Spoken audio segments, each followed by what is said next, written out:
Hello guys, আসসালামু আলাইকুম। তো আজকে চলে যাচ্ছি আমরা দুই ভাই মিলে ঘোরার উদ্দেশ্যে রওনা হলাম বাসা থেকে বিকাল 5টার দিকে। তো শুরুতেই আমরা পল্লীবিদ্যুৎ থেকে একটা রিক্সাতে উঠলাম। রিক্সাতে উঠে আজকে চলে যাব গাজীপুর কালিয়াকৈর সফিপুর বাজারের উদ্দেশ্যে রওনা দিলাম।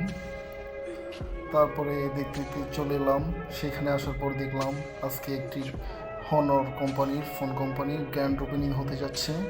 তো সেখানে আজকে লামি আপু এবং ব্যাচেলার পয়েন্টের পোস্টমাস্টার শিমুল ভাইয়া আসার কথা। তারপরে প্রিয় ভাই রাচেল ভাইকে নিয়ে যে শোরুমটি উদ্বোধন হওয়ার কথা সেটি দেখতে যাচ্ছি।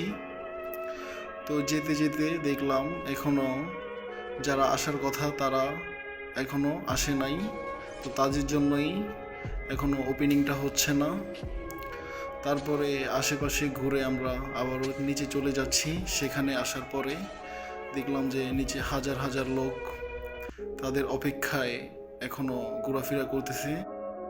সময় যত যাচ্ছে ততই জনসমুদ্র বাড়ছে, ততই মানুষের ভিড় বাড়ছে।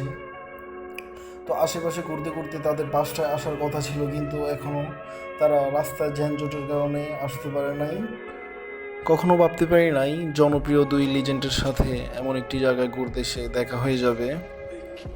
সো দেখতে দেখতে অপেক্ষার পর শেষ হয়েছে। শিমুল এবং লামি আপু আমাদের মাঝে উপস্থিত হয়েছেন। ইতিমধ্যে দেখতে পাচ্ছি মানুষের যে জনসমুদ্র, মানুষের যে উচ্ছ্বাস, তার জন্য তারা গাড়ি থেকে নামতে একটু লেট হচ্ছে।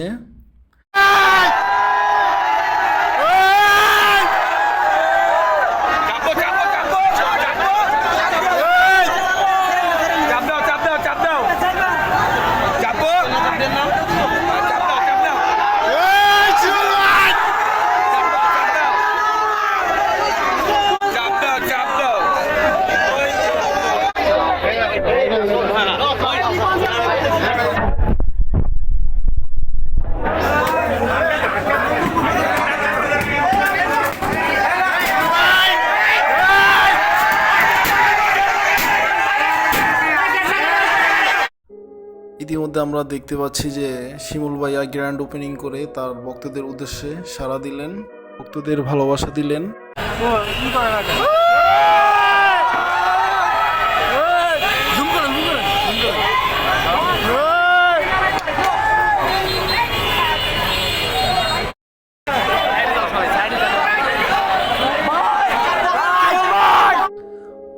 ফ্যান ফলোয়ারদের সাথে কথা বলে শিমুল এবং লামি আপু আমাদের মাঝখান থেকে বিদায় নিলেন। কখনো ভাবতে পারিনি তাদেরকে এত কাছাকাছি দেখব। ব্যাচেলার পয়েন্টের দুই প্রিয় লিজেন্ড লামি আপু এবং পোস্টমাস্টার শিমুল ভাইয়াকে কাছ থেকে দেখলাম, খুবই ভালো লাগলো।